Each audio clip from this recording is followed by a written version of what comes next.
And here we are. Welcome to the Laugh and Learn about Human Design. This is actually part 4 of our human design conversations. And this is part 2 of the centers. I am joined by the amazing Jennifer from My Holistic Self. All of her links are below. Please show the love.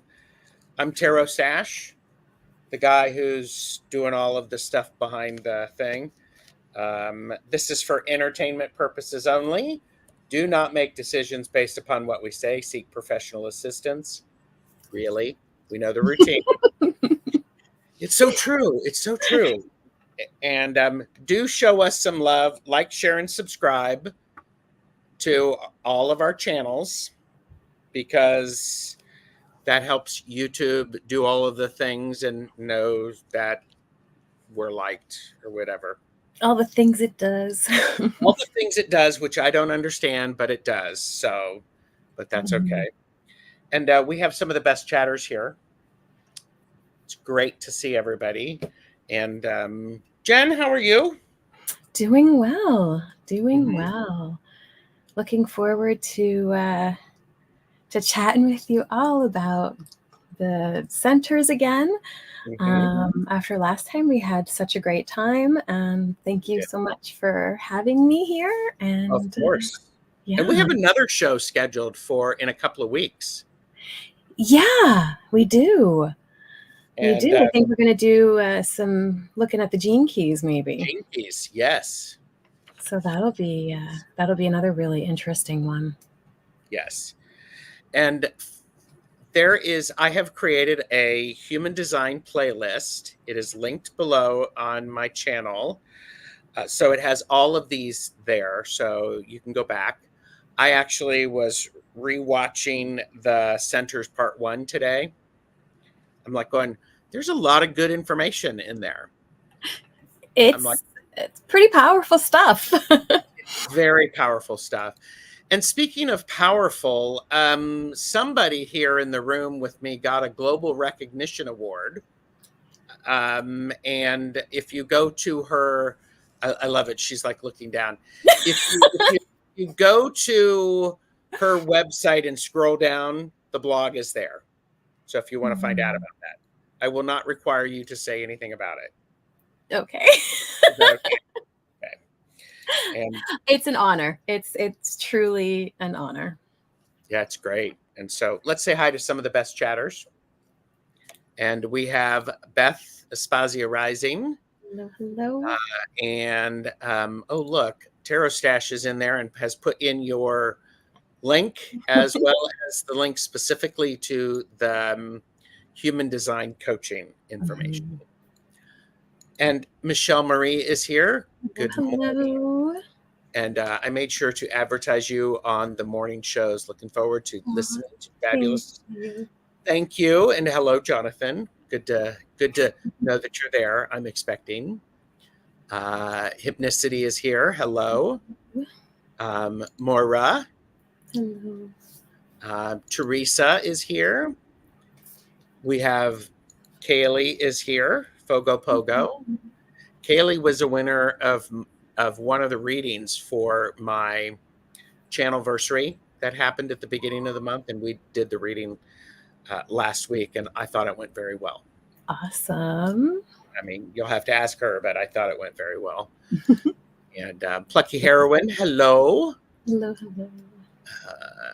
And okay, yeah, so yeah, isn't it great? I mean, she got this great little prize, and applause. There you go.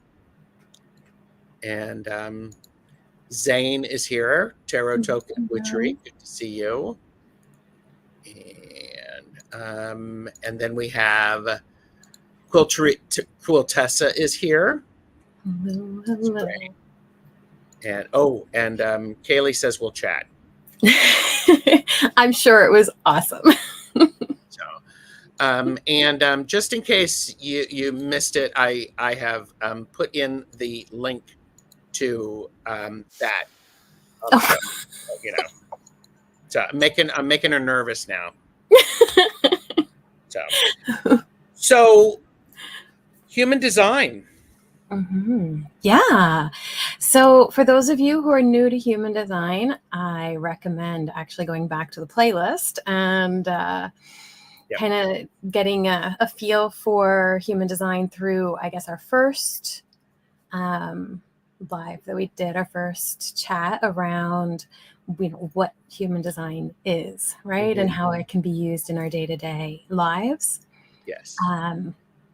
If you're brand new to it, I would recommend that you maybe wait to watch the transit one, only because there's a ton of information in there, and it's not specifically necessary to understand all of that in order to kind of dive in and understand where you're at. There's some steps ahead of time that are definitely easier to feel into and to navigate in your experience. Yes. So I would recommend maybe doing the part 1 of the centers, because we did cover 4 out of the 9 centers last time. We did. Yes, we did. And so today we've got 5 to go through. We do have 5 to go through, and there is linked below you can get a, what did you call this? You got the mini guide. The mini guide. So this mini guide is very helpful. Jen does it all herself. Yeah. So I say mini guide. I'm a projector who gives lots of information because I love to guide. That's one word we can definitely use. So it's a mini guide, but it's going to be about 14, 15 pages long, depending on what your chart has to offer. So, and you know, for other projectors, it's a little bit longer just because, you know. So anyhow, it's there. The playlist is very helpful.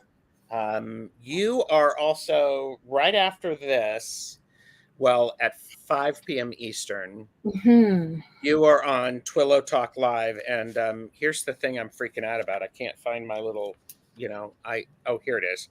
You're on Twillo Talk Live, which streams on your channel and on Twillo Talk with Tanis. So Twillo Lifestyle and Twillo Lifestyle Community, perhaps. So, but everybody is subscribed to your channel, so they will see it on your channel, right? Right, people? So. There you go. And tonight's going to be, they're all great and I love them, but tonight we are going to talk about the new transit. And this is the Human Design New Year. So this is really about beginnings. And I'm going to geek out a bit about what that looks like. But that being said, it's a really important energy to understand because we've just come into it today. We're going to be in this energy in the next 6 days. And it's really, we talk about New Year's resolutions and things like that. This is the energy that we want to start doing that in. Right. Yes. And so really understanding what that means and all, but that's for later today. Yep. Yep. So as I was watching the playback, something that you said at the end was very helpful, and I'm probably going to misquote it, but I tried to capture it. It says, the more you get familiar with your definition in your centers, the more you can recognize the impact on how you show up, how you perceive things, amplifying what is not yours, and what you're rigid on. It helps to identify patterns. So I thought that's an important thing to remember, because this is a great way to understand who we are, how we engage with the world, and what strengths I have and what opportunities I have. Yeah.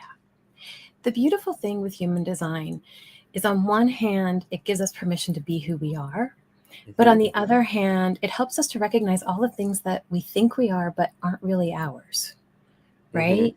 And so we get that opportunity to experiment with it. And when Rob brought in human design, he's the one who kind of channeled all of the information from the voice. He says it's a human design experiment, and it's that for a reason, right? We're here to experiment with it, see what resonates, see what feels correct, see what doesn't feel correct, and allow ourselves to grow and adapt based on what actually resonates for us in our experience. Yes. Hello, Jonathan. Good to see you.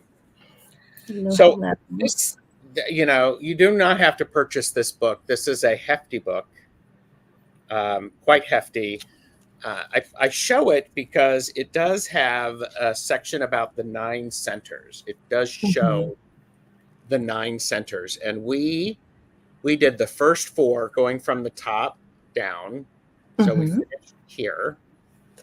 So which one would we be talking about next? Well, I guess let's go to the heart center. Which is right here. Okay. So tell us about the heart center. Way through. Yeah, so this is known as the will center. Some people call it the ego center. And basically this center is, it's a motor center, and it's associated with our thymus, our gallbladder, our heart, and our stomach.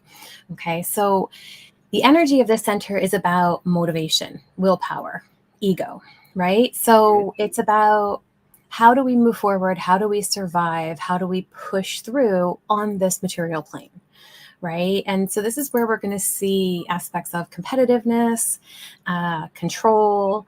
We're going to see this kind of desire to become something or to succeed. And so one of the things that it's important to note is, and we'll talk about this when we get to the gene keys. Everything has, a shadow aspect, a gift aspect, and a siddhi aspect. Yes. This is where some of the main shadows of humanity, right? Control and authority, pride, this kind of agitation, stress that we get, plays a big role in this center. Okay. No, that makes sense. Yeah.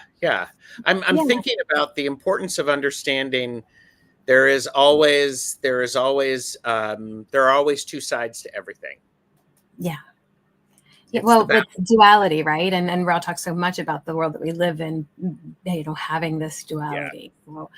And it is, right? I mean, we think about the yin and the yang, we think about the masculine and the feminine, we think about all of these things that, we have both sides, and it's important to honor that in our experience, right? And so with this center, we're looking at the shadow of ego. This is the idea of selfishness, right? Using our power or our abilities to our own benefit. And it's not to say that we don't want to improve our experience. Of course we do.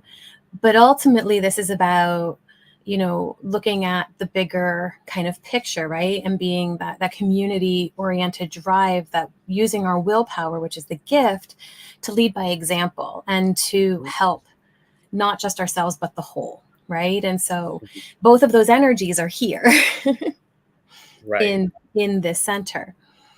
And so when we look at, the different ways that this can show up for us, again, we've talked before, we have, defined, undefined, and open centers. For the sake of this, I've been just using open and undefined pretty much in the same light. But yeah, if you want to move your chart actually up a little bit. So your ego, will, heart center here is completely open, which means that there's no gates activated within that center. So when we talk about undefined, your G center is undefined. You have gates activated in it. Open is generally when there's no gates activated. But a lot of people use them interchangeably. So just understanding that, as we move forward. Okay. So defined. All right. If you have a defined will, it's going to be it depends on the chart that you use, but traditionally it's going to be filled in red here. Okay. Right. Yes. So, because mine are defined here. These are defined for me. Yes. As they're filled in, but yes. Yeah, exactly. So somebody who has a defined will is going to be able to experience kind of clear goals and consistent access to willpower. Mm-hmm. All right. There's this kind of natural sense of self-esteem, an ability to, create your own motivation and make things happen. Mm-hmm. Right? Whereas somebody who is undefined or open isn't going to have that consistency in their willpower. So like you, I'm undefined. I have one gate activated in mine. But I have that same kind of inconsistent impulse to achieve. I go in spurts. It is what it is. Sometimes I can't even get that to go, but okay, yes. So. Right. And so 2/3 of the population actually is undefined or open. Okay. Only 1/3 of the population is defined. And it's really interesting when we think about, media and the way that, organizing businesses and all that kind of stuff work. It's go, go, go, set clear goals, know what you want, push, push, Yes. push. That's great for 1/3 of the population. Yes. Which Right? I am not part of. Neither am I. So, when we're talking about, defined will, the strategy here is to use the competitiveness that's naturally coming up inside of you to fuel your willpower and to do it in a natural, organic fashion, right? The idea is that for those who are defined, competitiveness is actually healthy and can keep that flow going. And so this idea of, wanting to prove yourself is going to feel more natural for somebody who's defined, right? But then on the shadow side of that, it's kind of, we could fall into over evaluating our own importance, right? Being selfish, becoming too forceful. Anybody who has been around a defined will, who's undefined, has probably experienced that kind of push or pressure to prove yourself in a way that it feels very off-putting, right? But when we're around somebody who is really in their strategy, they're not forcing that. So we can kind of tap into the energy of that to move forward. Does that make sense? It does. Yes. Mm-hmm. Yes. If you want to say hi to people too, we can always break and say hi to people. I don't need to talk this whole time. I can do a sip moment. Yeah, do a sip moment. Jonathan Daly is here. We have Mousy. We have Rose Blue. Hello. And so Hypnicity said, "I'm not competitive at all that I know of." So, and that's totally fair. Amanda is here. Hello. Hello. So, but yeah. Okay. So there's one aspect of understanding that center. Yeah. So when we think about like signposts, right? Things that show us if we're, operating from a place of correctness for us, or if we're operating out of a place of conditioning, right? A lot of the not self states for a defined will can show up with this kind of pumped up ego, right? Expectations that everybody else should be just like them. Okay. Right? There's this pressure put on others. And so, and themselves, right? They can often put a lot of pressure on themselves too, and can come off as quite forceful sometimes. And it's interesting because the not state for an undefined can adapt some of these qualities, right? Okay. Again, remember, undefined, often what an undefined will do is an undefined center is going to mirror what's happening in the defined center and then amplify it, right? Okay. So just because, we say, oh yeah, no, I do this or that, it doesn't immediately mean that we know if we're defined or undefined, depending on the environment and all that we find ourselves in. Yes.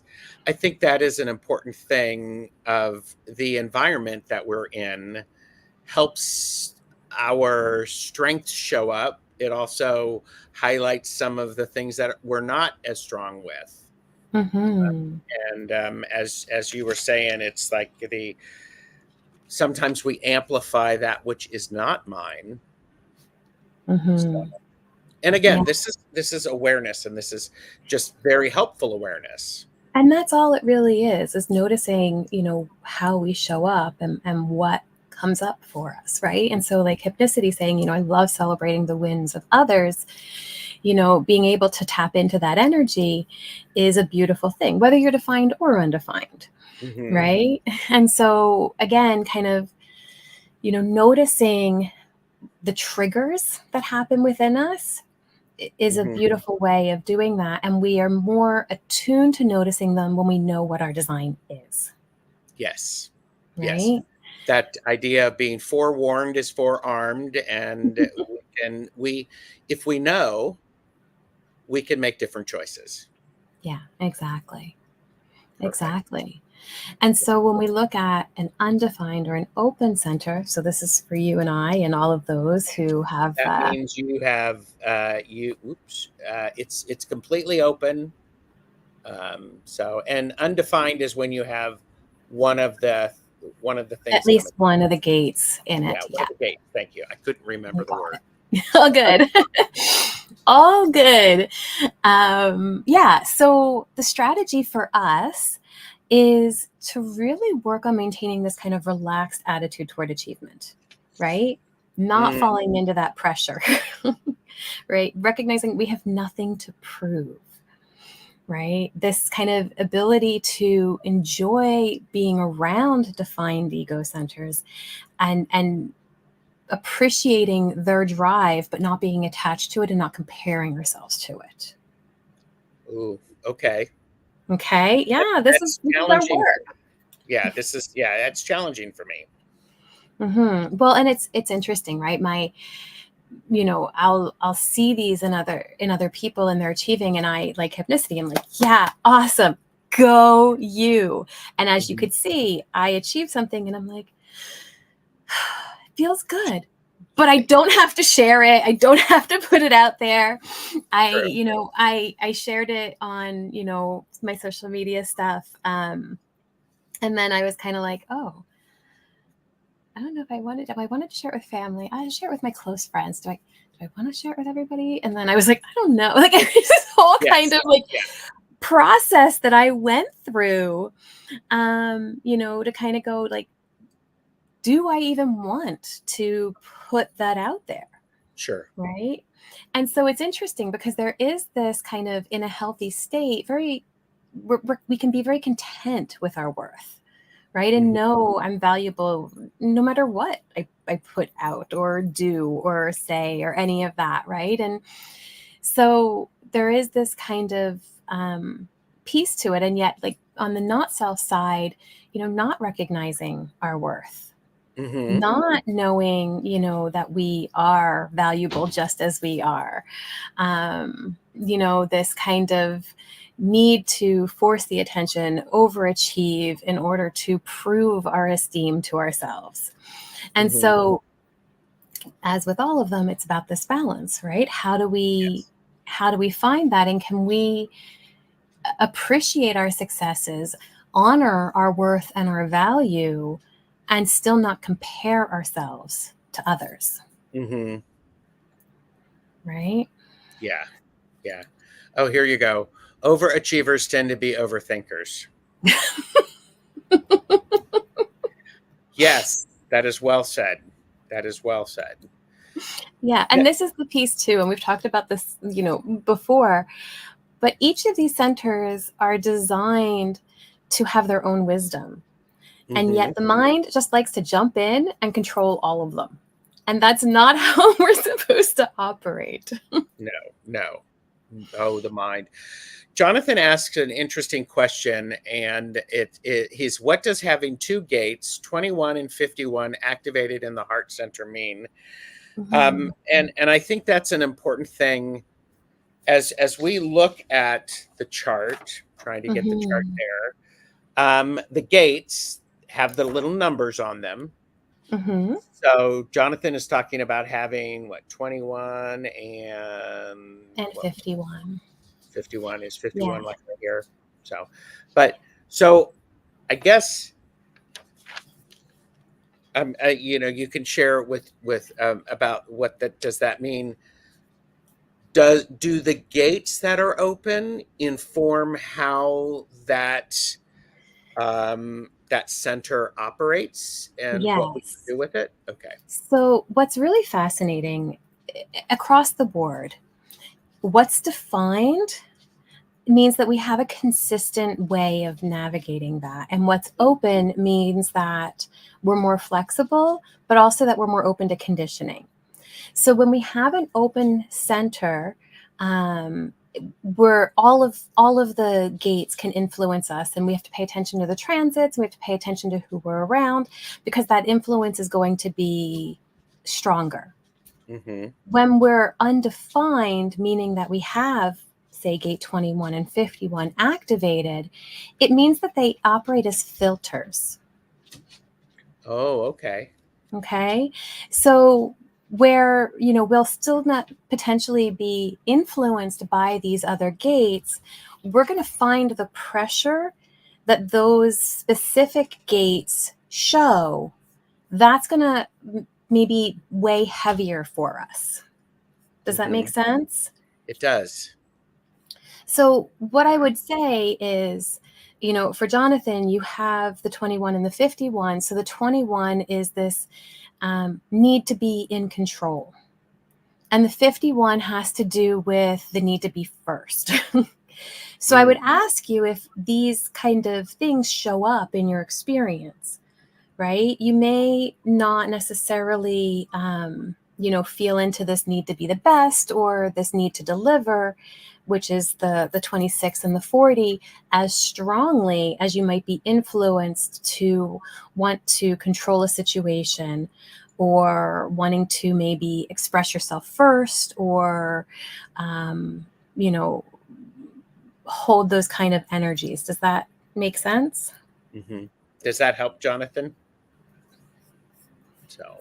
Yeah. So for everybody, when you're looking at any of your centers, noticing the gates that are activated in them is very helpful. Mm-hmm. Right? So. And that's taking it just to another level.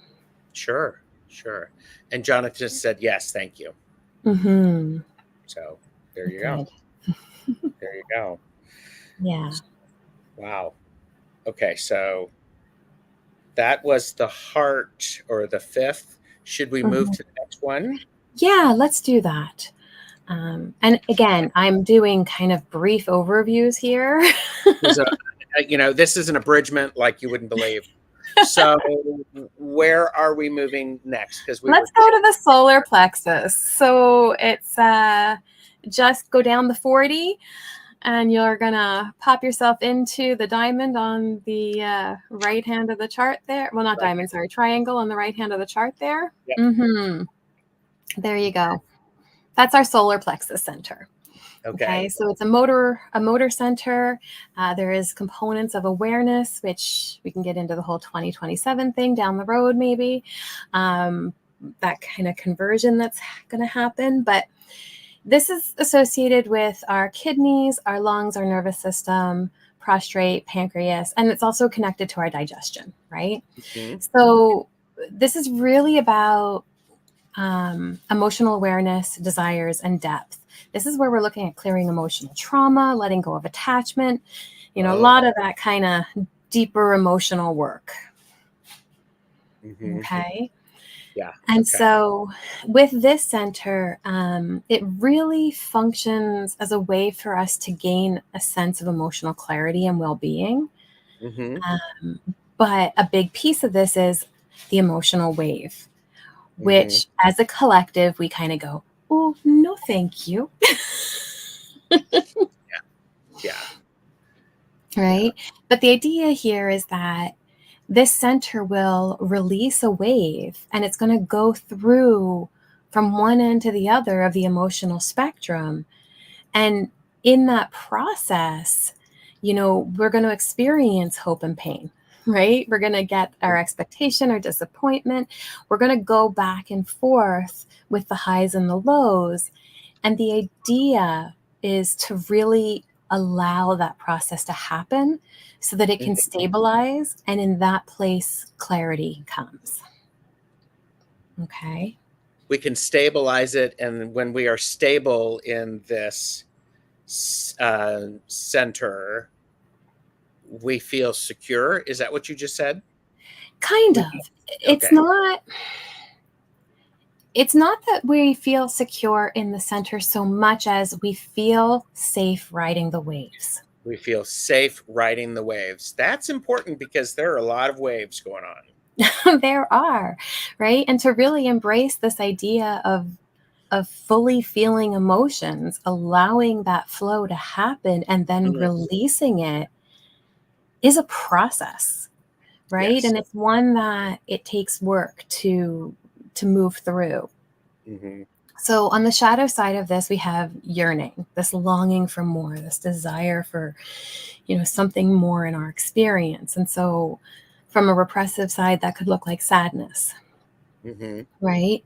That kind of situational depression that shows up when we feel that we're lacking, right? Or that we're going through something and we don't have what we need. And then on the reactive side, we're looking at anger, right? This kind of lashing out because these longings can't be fulfilled. Sure. Right. I like that. Anger because the longings cannot be fulfilled. That's important. Right. We often look at this idea of like anger, and I've talked about this, on Twilio Talk with Tanis, we've gone into this a bit too, is we're afraid of anger, right? But anger, just like every other emotion, has a purpose, and it's showing up for us for a reason, right? And so being able to look at, why is this here? Why is it showing up? What is it that I think I don't have, or what do I think isn't being met that I feel there's this injustice for, right? It's important to be able to look at that so that you're able to kind of go, okay, now what do I do with it? Right? And this is where we come into the gift feeling, right? Allowing the richness of the experience. In acceptance and commitment therapy, which I do with my therapy clients, we talk about experiential acceptance, right? Can I sit in this moment with this feeling and allow its message to come through? Yeah. Right? Yeah. Feeling without reactions, being able to appreciate the feelings as messengers, right? And I know I've mentioned this so many times, but Rumi's Guest House is such a beautiful one, recognizing that all of these emotions come and they come for a purpose. Yes. Right? And being able to really allow that experience, not to hold on to it, not to get lost in it, not to feel like we're drowning in it, but to allow it to flow through and then move on. Right? Yes. Yeah. Allow it to flow through, move on, not hold on to that which is not ours or that which we're not ready to deal with. There was Hypnicity said, remind me how to get this chart done. I've put a link to her website specifically about the human design coaching. It's linked below. And Michelle Marie also said you have a free introductory report on the website. And Mousy is feeling a little bit like many of us when we have new information. It can be overwhelming. So there is also there's also a playlist below to help with that. So I've also added that. That's linked below. And Hypnicity said, I just filled it out. Thanks. Awesome. So just give me some time and I'll get that out to you. If you want your chart right away, or you want to have your chart actually right now while we're talking about it, on my website, about partway through, there's a box and it has genetic matrix, and you can just click right on that, fill in your information, and you can have your chart right now too, if you want it while we're talking about it. Wow. Okay. Yeah, it won't give you the whole write-up and everything, but it will give you just the actual body graph chart so that you can see, you know. Can I link that? If you click on it, you can go to the genetic matrix site. Yep, I can link on it, and so I will post it. Perfect. So there we go. So there you go. Thank you. Awesome. See, this is stuff that this is the stuff I think it's a chew on it slowly, take small bites, chew on it. Yeah. And this is the thing, like when I do the coaching with my clients, it's not like this. We don't just fly through every single one with all of the information. We really look at the chart and go, okay, what's going on in your chart?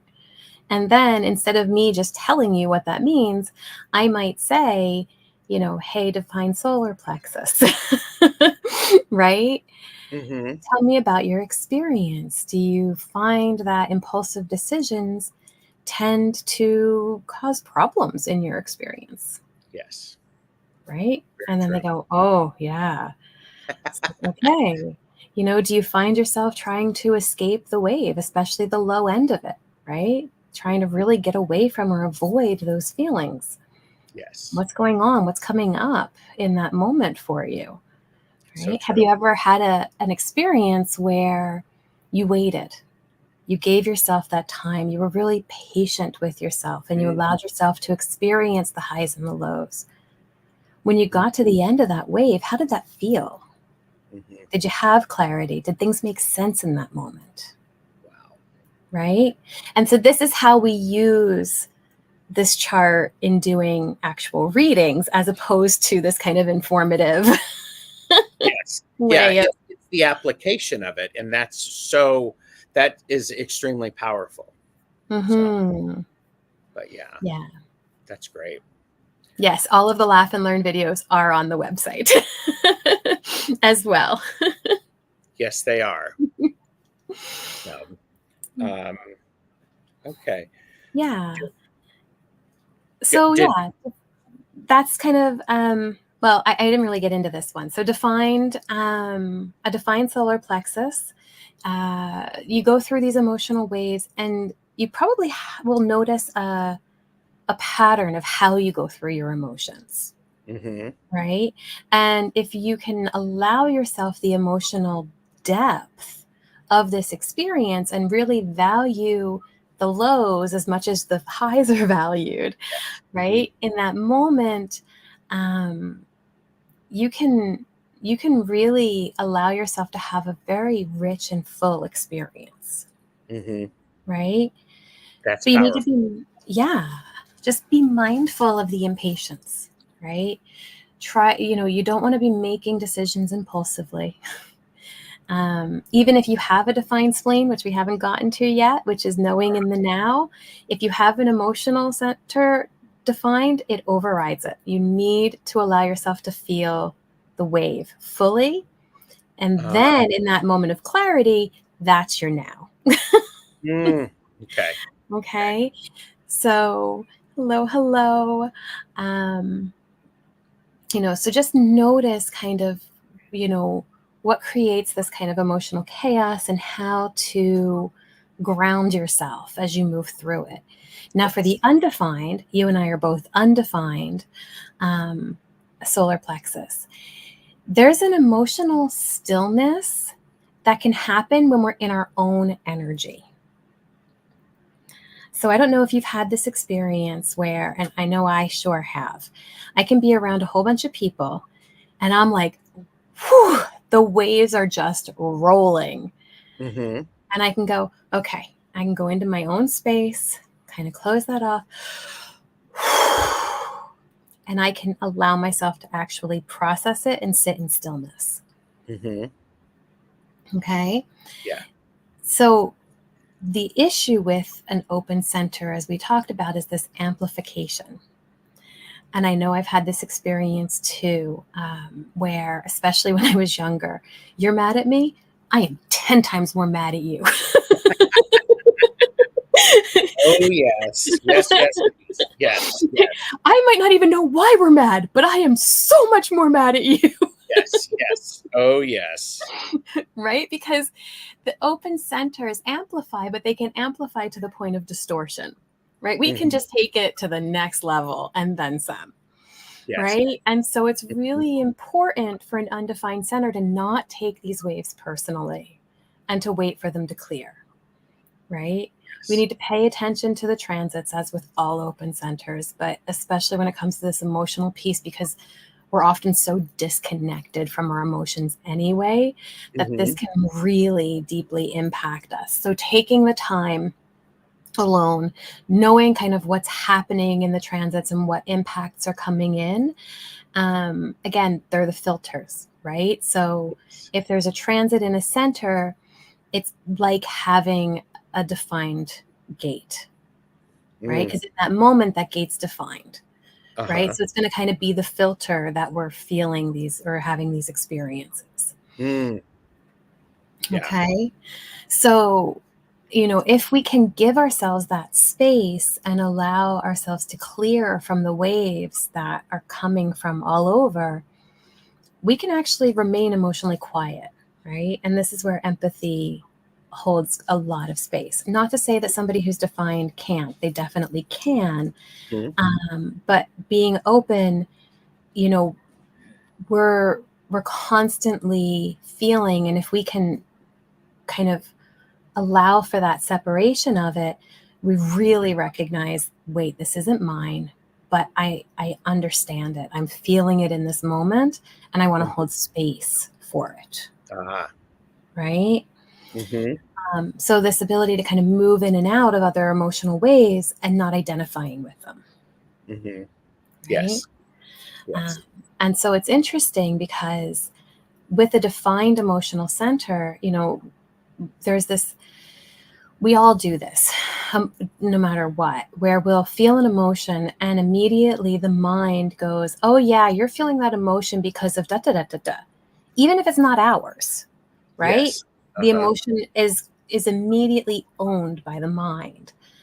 But we have the ability to separate a little bit more, or to recognize that a little bit more with the undefined, only because we know what it is to have that stillness. Yes. Right? So for a defined center, that's sometimes actually harder because they're always on the wave. Oh, okay. Right? Yes. So to be able to gain that separation, it takes practice for everybody, right? But noticing that, we need to make sure that we don't add these other experiences to the waves that we have if we're defined is really, really important. Yeah. Experience that, especially as an emotional empath, Kaylee shared, as well as my mind owned it until someone else questioned it. Yeah. And that's often what we end up finding happens, right? So really kind of looking at something and, if you're defined, asking yourself, like, have I ridden the wave? Right? If it's not clear, it's not done. Wow. Okay. Right? If it's not clear, it's not done. Yeah. And if it's open, right? Sometimes we try to avoid confrontation, right? Because we don't want that emotional backlash, right? So really recognizing, am I showing up completely? Am I showing up in truth, or am I trying to avoid feeling something in this moment? Right? Wow. So it's a lot. I know there's a lot. I'm thinking like 5. We're not doing 5 today. Well, I was just stop. I was thinking that. I'm like, so I think our next show is going to be part 3 of this. I think it might be part 3, and then Gene Keys will come down the road Yeah. a little bit. Yes, because this is so important, and I think what's really fascinating is this is new information, which for me can be a bit overwhelming at multiple levels. It's like, well, this makes sense, and it makes sense, but it doesn't make sense yet. I can't get them to work, but maybe that's just Mhm. me. And so, Well, I promise. yeah. Hey, it, there's this is a lot of information, right? And Yes. so we acknowledge that, and just as a solar plexus piece here, when we look at the way that this impacts our day-to-day experience Hmm. and the way that it determines how we show up, Yeah. right? Because emotions dictate so much. It is going to influence our perceptions. It's going to influence the way that we respond. It's impacted by our core beliefs, right? Again, that kind of clearing of emotional trauma, letting go of attachment, even understanding attachment and what that looks like, Yeah. right? Like these are all really huge, impactful concepts for our day-to-day lives, Hmm. right? Yes. So even just the understanding of this, ride the wave. Ride the wave, people. Ride the wave. Mm-hmm. Yeah. I It could make is. a hashtag on that, stash tag. Ride the wave. So, Yeah. that's a Well, good and if you think about it, okay, so emotions are connected to our digestive system. So geeking out on the whole like polyvagal side of things and the one. Uh-huh. glimmers and all of that, right? This kind of piece of, you know, when we are stressed, when we are in our fight or flight state, when we're in this place of activation with the nervous system, certain functions go offline, Yes. right? And so when we say there's a connection to digestion, that's huge. People who are dealing with digestive issues, irritable Mhm. bowel, right? All of those kind of pieces, we really have to look at what is going on with our emotional center, Mhm. right? Are we Yes. allowing these experiences to flow, or are we denying or holding on to things that are actually making us physically unwell? And there is then there would be a balance of or the holistic approach, caring for your emotions as well as what you're eating and what remedies may be available to support you through Mhm. this. Yeah. So, Yeah. And we can get into personal health system and all because that's all part of human design, but that is a down the road thing. yes, Down the road. yes. Yeah. Wow. But they're all things that you can look at in your chart.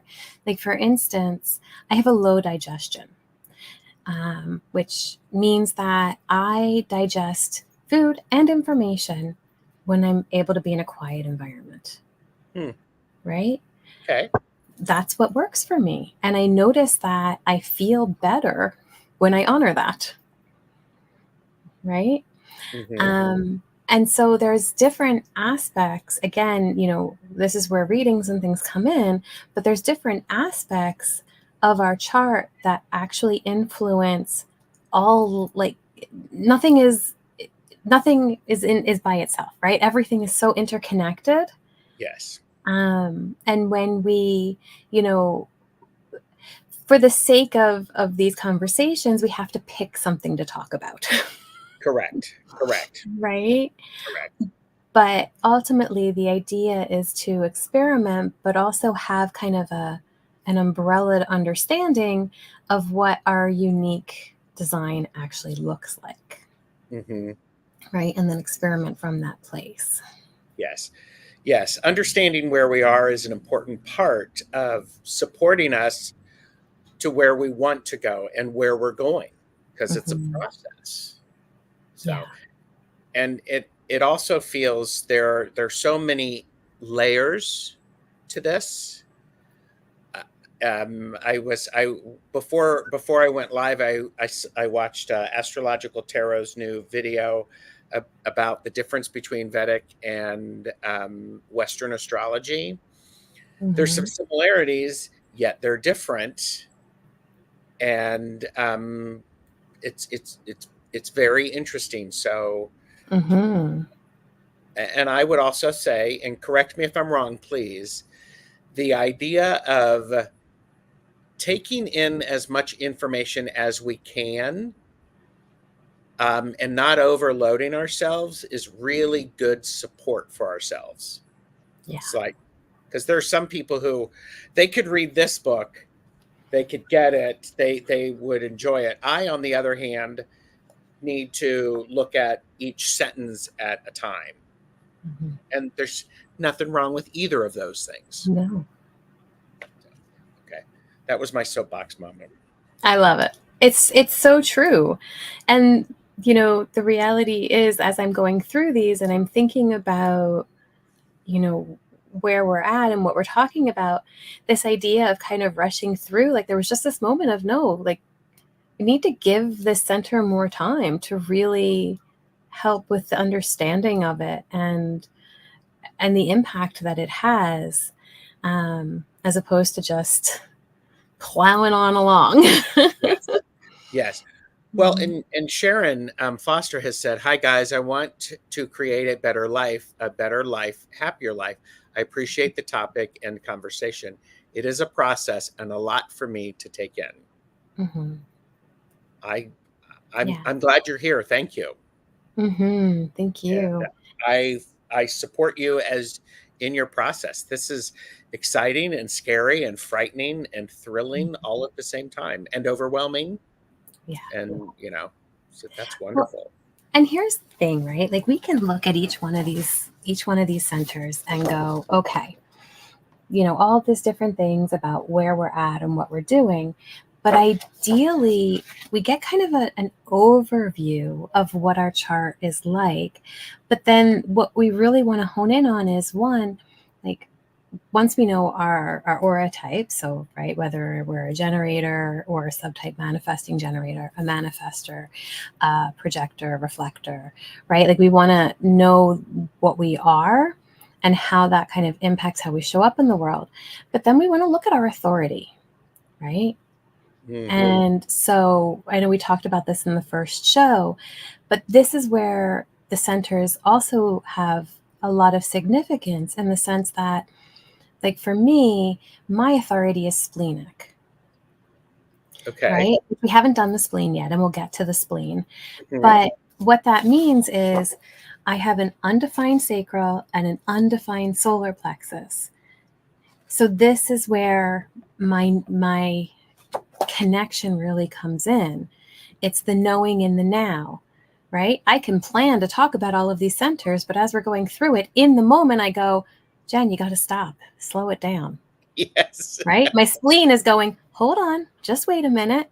Right? Pump the brakes. So, exactly.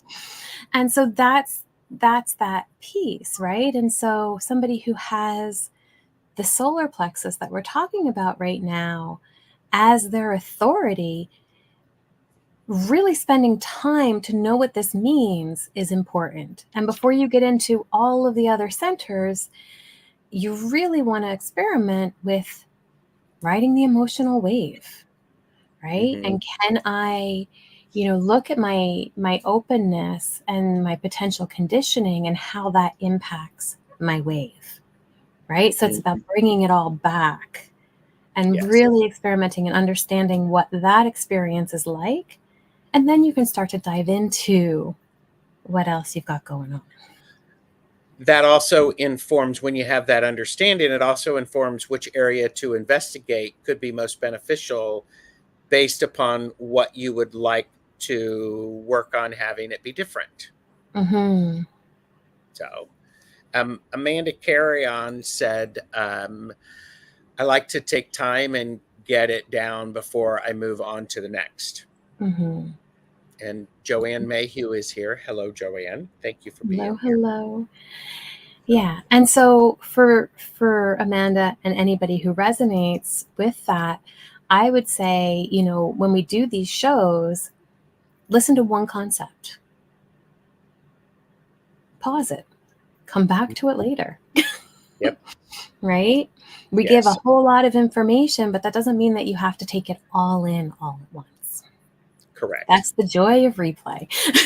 It is. And the great thing about replay is I actually did this. There were certain sections I actually slowed it down so that I could comprehend it.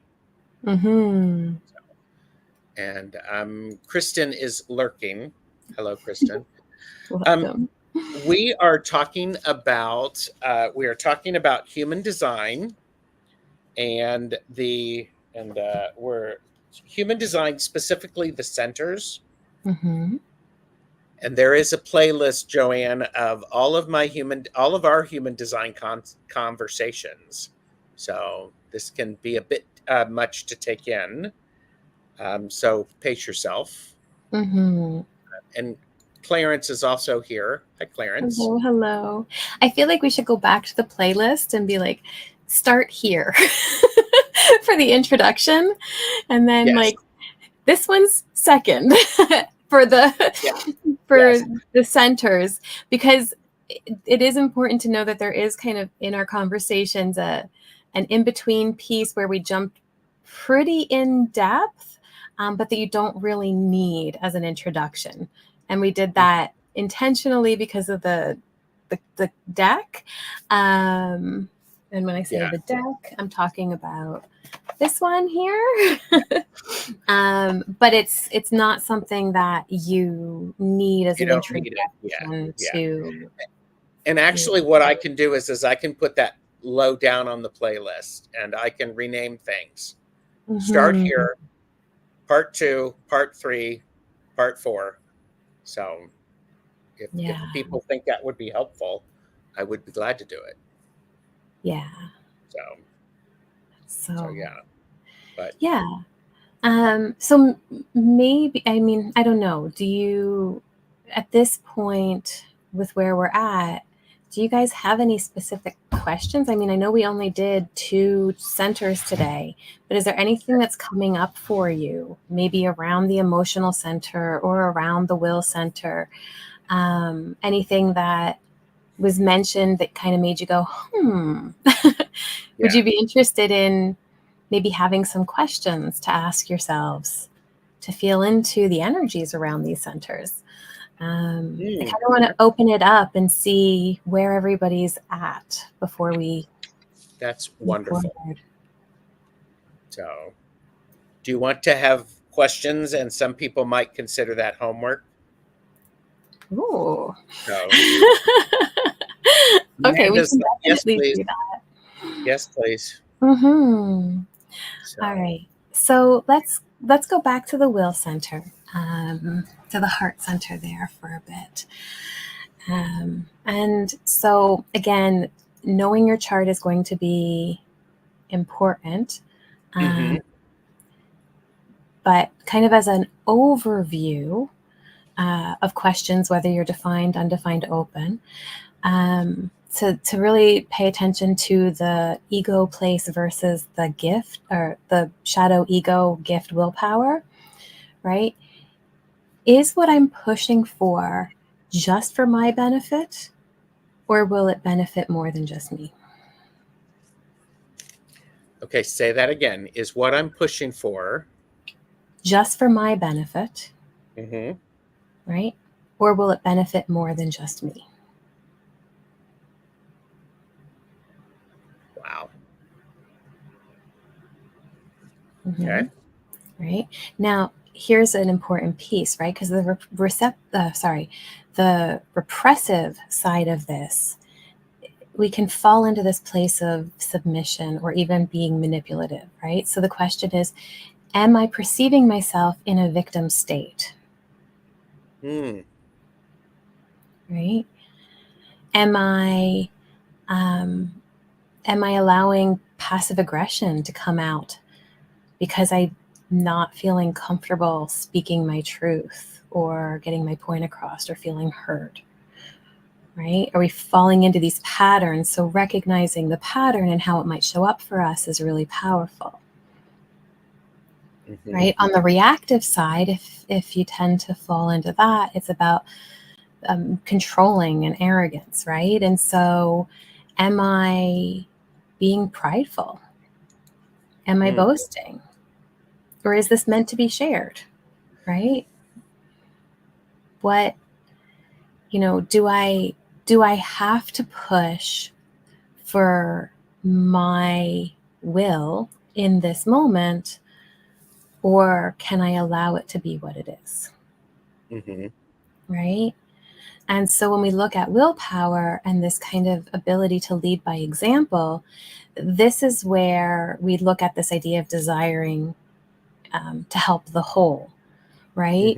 So am I feeling this push in order to bring about advancement?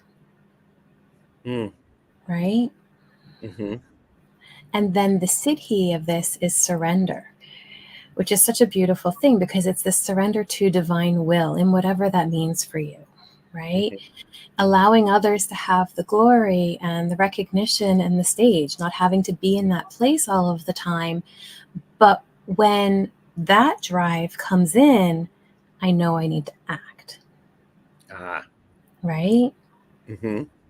So if we're defined, some of the questions that we want to ask ourselves is, am I pushing ahead or am I acting organically as I move forward? Interesting. Right? Because there is, and this is where we're going to get into the aura types as well. So manifestors initiate, generators respond. Both can have a defined will. Okay. It just shows up differently. Yeah. Well, and projectors can too, and we have to be recognized and invited, right? So they all show up differently. And so when I say, like, am I pushing ahead? Manifestors are the only ones that are supposed to initiate. And they're only like, what, 10% of the population? Right? 70% generators and manifesting generators, give or take 70%, are here to respond.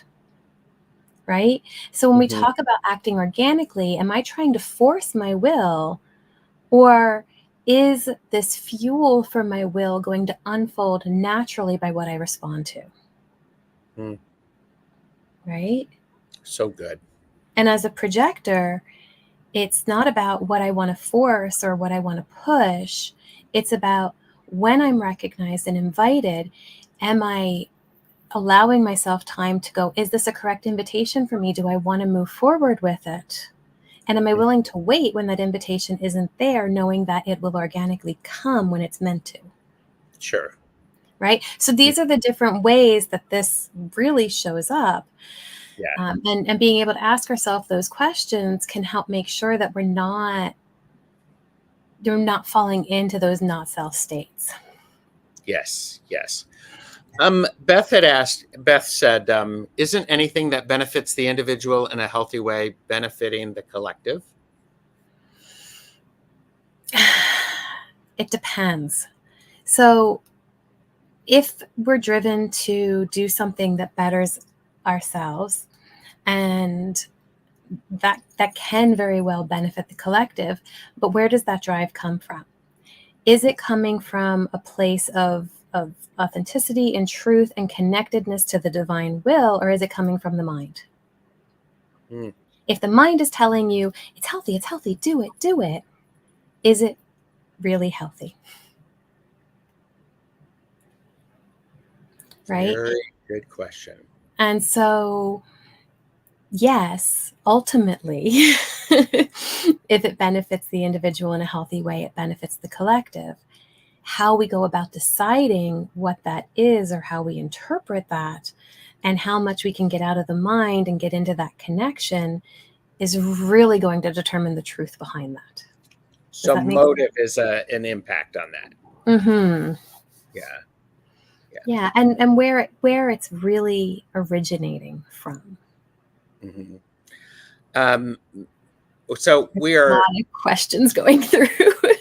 Well, yeah, there's and we're at over an hour, and so I want to wrap this up. I want to try to be respectful of your time since you have another show. Michelle Marie Michelle Marie said, the marketer in me thinks a live Q&A on one topic after people have downloaded their charts from you would be a good show. You can offer a promo link for full readings at the end. I think that's a beautiful idea. Yes, I have it starred. So it was funny because I was like going, after we do all this, we should just look at my chart and talk about all of these things related to my chart and do that. But what was so I would love to receive that invitation as a projector, and really feel into that. But I would need somebody on the technical side behind the scenes who's very familiar with running all of these kinds of things as a support, if somebody that I know would be willing to do so.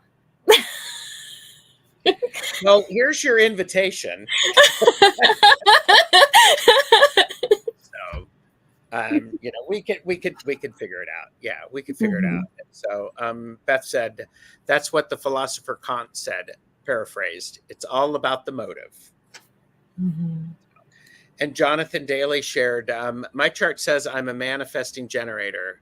What does having a double like that mean compared to with a single types? Okay, so you are still a single type. Generators are, there's subdivisions for generators. So there's the pure generator, and then there's the manifesting generator.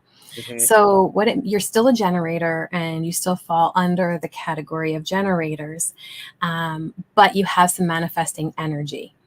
And so that's going to show up in your chart. Thank you all. Yeah, Sharon Foster is heading out, and Marina, Heart Centered Tarot, is here. I don't know what Fogo Pogo means by this hint. What does that mean? I don't get what she's talking about. I'm being a smart aleck. So, there we go. So, all right. Is this a good place to press pause? And then as soon as we're done, we'll figure out the next 18 shows. I think so. I would like to honor the solar plexus just a little bit, because I did questions for the will center, but not for the solar plexus. Let's do that. Yes. So, for the solar plexus, really looking at, what is showing up for me in the sense of longing or yearning. What do I feel that I don't have, and what am I trying to feel that is outside of myself, right? Because this yearning often implies that we feel like there's an incompleteness, and we're trying to fill that often with something that's not of ourselves, right? And so this can show up as sadness or anger, right? So am I allowing these emotional waves to bring me into this place of sadness or anger? And how can I allow them to flow so that I can move into a place of responding instead of reacting? Right? Can I allow the richness of this experience, even if the mind says that it's bad? Right? Can I, allow this aliveness to actually flow through me, through this vessel, through this body, and experience all of the things that it shows up, so that I know kind of maybe where I need to look, where I need to care for myself, where I need to tend to the vessel. And, for the Siddhi and serenity, this idea of divine peace, can I wait for clarity? And can I bring in compassion for myself while I'm in that process? Very good point. Can I bring in compassion for myself? So, wow. And that applies to everybody, defined or undefined. So yes. I think what I will do is when the video processes, I will put in some of the timestamps to help it so people can find these thoughtful questions. So yeah, and yeah, that Marina's like, oh, thank goodness for replay. Sounds like I missed a gooder. Yes, you did. There's going to be more shows. So because this is very fascinating. So hint. And Laura said, emotional manifesting generator. So the solar plexus is your authority. So this emotional wave is going to be very foundational in the way that you show up in the world, right? And the way that experiences impact you, and how you choose to move through them is going to, it can either empower or disempower you. But if you allow it, that empowerment is a beautiful manifestation of what can happen in your experience. It's amazing. You're so good at this. I really appreciate you. Thank you. I love being on. I love the conversation, all of you being on here too and asking the questions. It's great for me to have the questions because it's pulling that information out, which is exactly how my design works. Yes. So you are on later today on Twillo Talk Live. Yes. With Tanis, and you said you're going to be geeking out a bit because it's the new year. I am. It's so. I love it. I am. I can't help myself. I geek out. I do. I'm a projector, so I love to guide and share this information. I'm a 1-3. My 1 just loves all the information and being able to absorb it and all of that. But that being said, we are, as of today, entering the new year for human design in the I Ching. And so this is the energy for setting intentions, right? Where we try to do that at the beginning of January, but that's not the energy for it. Now is. And so I'm going to geek out a little bit about the gate that we're entering into, how it impacts our DNA, the connection with that. So, and what that means as a collective whole. So, yeah. So that's at 5. That's at 5. And you can find it, it's Twillo Talk Live. It's streaming to your channel. So, yes. And okay, so anything else that all of your links, all of Jennifer's links are below, including where to get your human design mini guide, as well as your website, as well as the playlist for this. Do that thing, go over to all of the channels and like and subscribe. It does help. So yeah, and for the mini guide, all I ask is that you give me some time because I do put them together.